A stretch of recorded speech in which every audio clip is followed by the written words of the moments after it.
Le monde spirituel est aussi réel que le monde dans lequel nous vivons. Il y a autant d'êtres célestes, des anges de Dieu et aussi des anges déchus invisibles autour de nous, qu'il serait impossible de les compter. Et ils interfèrent dans notre quotidien de manière beaucoup plus directe que nous pouvons imaginer. Après tout, qui n'a pas un témoignage à raconter d'une délivrance reçue de Dieu? Ce sont certainement les anges du Seigneur qui ont protégé votre vie. En même temps, nous savons que les anges déchus, qui sont en réalité des démons, tourmentent les gens, les entraînent dans les vices, le péché et une vie de destruction. Et bien que cela soit très mystérieux, après tout, nous ne voyons pas souvent les choses qui se passent dans le monde spirituel. Beaucoup de gens sont curieux, souhaitent beaucoup avoir une vision ouverte, voir ce que les yeux naturels ne voient pas. Et c'est pourquoi, dans la vidéo d'aujourd'hui, nous allons comprendre un peu ce qu'est le monde spirituel. Nous allons parler de tout ce qui se passe dans le monde spirituel autour de nous et comment cela peut affecter notre vie. Et si vous souhaitez voir ce qui est dans le surnaturel, je vais vous donner ici un guide étape par étape de ce que vous devez faire. Je vais aussi vous raconter un petit témoignage de ma part d'une expérience extraordinaire qui a radicalement changé ma vie et je suis sûr que cela vous plaira beaucoup, d'accord ? Avant de commencer, je vous demande juste de vous abonner à ma chaîne, d'activer la cloche de notification pour ne manquer aucune vidéo que je posterai. Et n'oubliez pas de liker et de partager cette vidéo avec vos amis qui peuvent aussi en bénéficier. Le monde spirituel est une réalité parallèle au monde physique que nous connaissons et qui est toujours en mouvement. Il est habité par des êtres spirituels comme les anges et les démons, et il a un impact direct sur tout ce qui nous concerne, que ce soit dans les décisions que nous prenons ou dans les chemins que nous suivons. D'ailleurs, pendant que vous regardez cette vidéo maintenant, il y a une bataille spirituelle pour votre vie.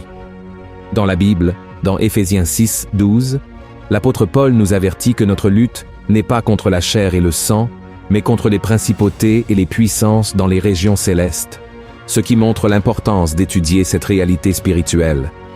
Sinon, nous serons influencés et pourrions même être détruits par les forces maléfiques qui y existent.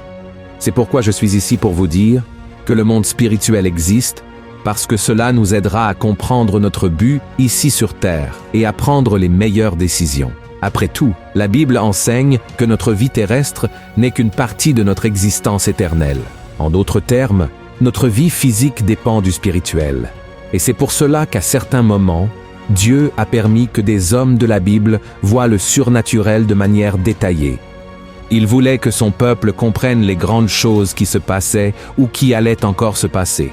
Par exemple, dans le chapitre 7 du livre de Daniel, le prophète raconte qu'il a eu une vision intrigante du monde spirituel, où il a vu 4 bêtes représentant de grands empires qui ont marqué l'histoire de l'humanité.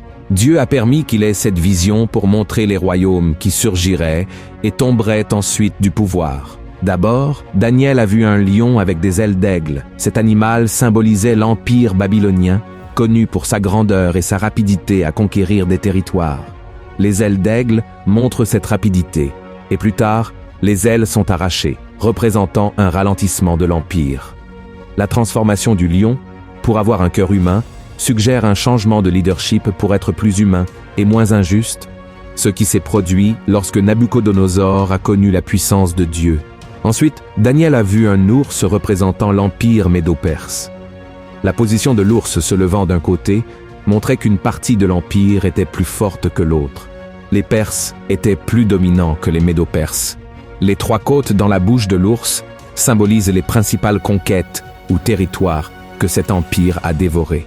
Ensuite, Daniel a vu un léopard avec 4 ailes et 4 têtes. Cette bête était liée à l'empire grec, célèbre pour les rapides conquêtes d'Alexandre le Grand. Les 4 ailes et têtes représentent la vitesse impressionnante des conquêtes et la division de l'empire entre les 4 généraux d'Alexandre. Enfin, Daniel a vu une bête terrible et forte qu'il n'a pas pu distinguer ce que c'était. Cela est très courant parce que dans le monde spirituel, il existe des êtres qui n'existent pas dans notre monde. Cette bête était une représentation de l'Empire romain. Elle avait des dents de fer et 10 cornes, symbolisant la brutalité et la force avec laquelle cet empire écrasait ses adversaires. Ensuite, une petite corne surgissait et disait des choses arrogantes. On croit que cette corne n'est pas encore née et qu'elle pointe vers la naissance de l'Antéchrist. Frères, ces visions de Daniel montrent comment de grandes puissances sont apparues et ont disparu et comment ces événements ont affecté le peuple de Dieu au fil des temps. C'est une partie de la Bible remplie de symboles et de significations. Je sais que ce n'est pas facile de tout comprendre, mais c'était une manière pour Dieu de révéler de manière didactique tout ce qui allait encore se passer. Et en plus de Daniel, d'autres prophètes, comme Ézéchiel, ont également eu l'Esprit de Dieu dans leurs expériences grandioses, merveilleuses. Ézéchiel, par exemple, a eu l'honneur de voir le trône de Dieu avec des détails impressionnants. Il a vu 4 créatures incroyables, chacune avec 4 visages et des ailes, représentant la capacité de Dieu à être partout. Selon la vision, ces créatures sont accompagnées de roues brillantes et pleines d'yeux, qui symbolisent que Dieu voit tout. Et au-dessus de ces créatures, il y a une sorte de plateforme brillante, comme un ciel de cristal. Et sous cette plateforme se trouve le trône de Dieu, qui semble fait d'une pierre précieuse bleue. Assis sur le trône, il y a une figure qui ressemble à un homme, brillant intensément avec des lumières rappelant un arc-en-ciel. Cette vision impressionnante montre la puissance et la gloire de Dieu, touchant profondément Ézéchiel et le préparant pour la tâche de porter des messages importants à son peuple. C'est pourquoi je veux que vous compreniez que chaque fois que Dieu donne une vision, quand il permet que nous voyions le monde spirituel, c'est dans un but précis.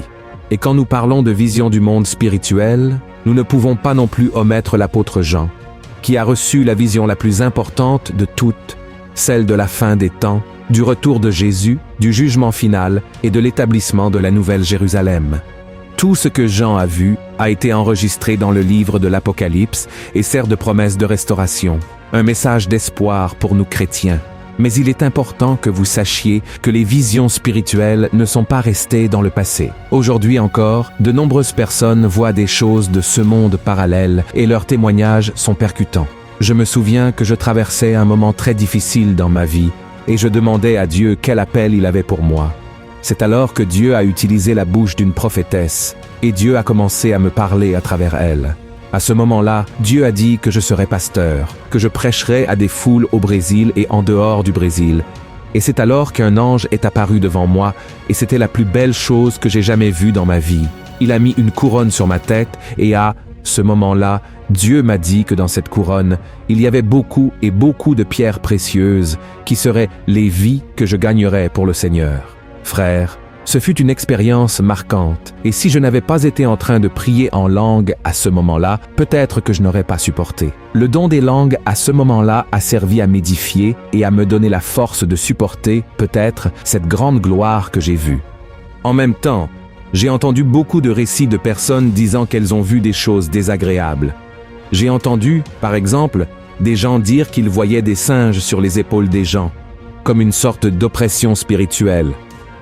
Dieu a permis que la personne voie cela pour qu'elle prie pour cette personne qui était opprimée. Et si vous traversez un type d'oppression, n'ayez pas peur, ne désespérez pas. Remettez simplement votre vie à Jésus. Repentez-vous de vos péchés. Et la Bible dit que Dieu enverra des anges pour protéger ceux qui hériteront du salut. Frères, en outre, il est très courant de voir des gens dire qu'ils ont vu des serpents dans le monde spirituel, des araignées. Tout cela représente le diable.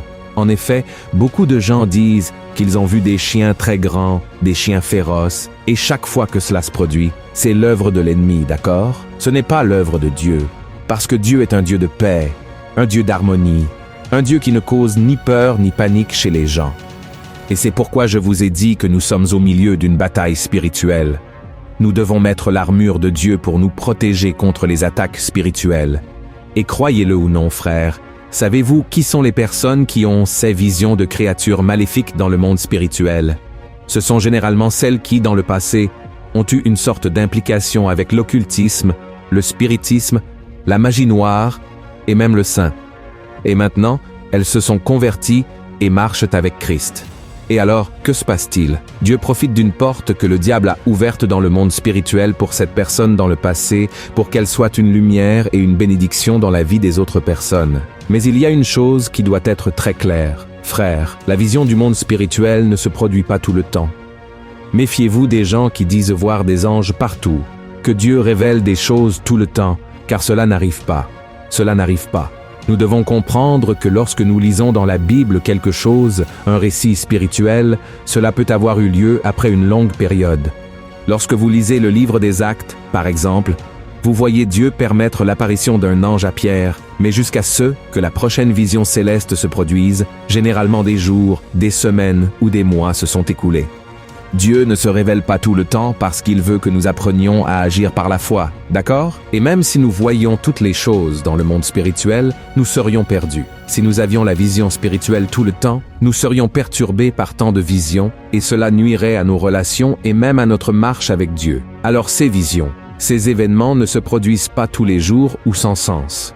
Par exemple, entre les visions du prophète Daniel et les révélations de l'Apocalypse de Jean, il s'est écoulé des centaines et des centaines d'années. Chaque vision avait un but divin spécifique, souvent quand quelque chose de très important allait se produire, une grande transformation. Donc, comme je vous l'ai dit, faites très attention aux prétendus prophètes, qui disent recevoir une vision du monde spirituel, mais souvent ne sont pas en accord avec la parole de Dieu. Restez ferme dans la parole, ne placez pas votre espoir dans ces choses, ne courez pas après les prophètes. Si Dieu veut vous parler, il enverra cette personne, il connectera votre chemin avec cette personne. Alors restez en paix, et maintenant je veux vous montrer étape par étape comment vous pouvez avoir des visions spirituelles si vous le souhaitez. La première pratique que vous devez avoir dans votre vie est de prier continuellement, prier tout le temps. La Bible raconte que Daniel a prié pendant 21 jours avant de recevoir une vision. Et vous pouvez essayer de faire la même chose. Mais votre objectif ne doit pas être seulement cela. Vous ne devez pas prier pour avoir des visions. Vous devez prier pour avoir une relation plus profonde avec Dieu et une meilleure compréhension de sa volonté. Amen. Ce que vous pouvez faire est un jeûne. Daniel a également jeûné. J'ai également fait un jeûne de 3 jours. Et je ne m'attendais pas à ce que Dieu me révèle mon appel, que je verrais cet ange. C'était merveilleux. Et je vois que c'est grâce au jeûne. Le jeûne est une forme de purification. C'est une manière de vous consacrer davantage et cela vous aide à clarifier votre esprit, votre cœur, vous rendant plus réceptif au message du Seigneur. D'accord? Et enfin, et non des moindres, vous devez étudier la parole. Essayez de lire plus la Bible, essayez de méditer sur la parole du Seigneur jour et nuit, et la Bible dit dans le psaume 1 que lorsque vous faites cela, vous commencez à prospérer dans tous les domaines, et Dieu commence à se révéler à vous de manière très spéciale. D'accord, frères? Et bien que je vous dise que ces visions ne se produisent pas fréquemment, je sais qu'elles se produisent au bon moment, dans le temps de Dieu. Tout cela est pour vous renforcer dans votre marche. Par exemple, vous êtes là au Gethsémani, suant du sang, souffrant énormément, et la Bible dit qu'un ange est apparu et a commencé à le réconforter. De même lorsqu'il a vaincu Satan dans le désert, alors comprenez que Dieu campe toujours les anges autour de vous. Il prend toujours soin de vous, même si vous ne le voyez pas. Comme je l'ai dit, nous, chrétiens, devons vivre par la foi. Nous devons faire confiance au Seigneur avant tout et ne pas mettre notre confiance dans l'homme, mais chercher en Dieu la véritable, la première révélation qui est déjà dans sa parole. Et à travers la prière, Jésus ouvrira vos yeux et vous fera comprendre tous les chemins et plans qu'il a pour votre vie. Amen. Si vous avez aimé ce message, partagez-le avec vos amis et votre famille et abonnez-vous à ma chaîne. Que Dieu vous bénisse puissamment et je vous attends dans la prochaine vidéo. Amen.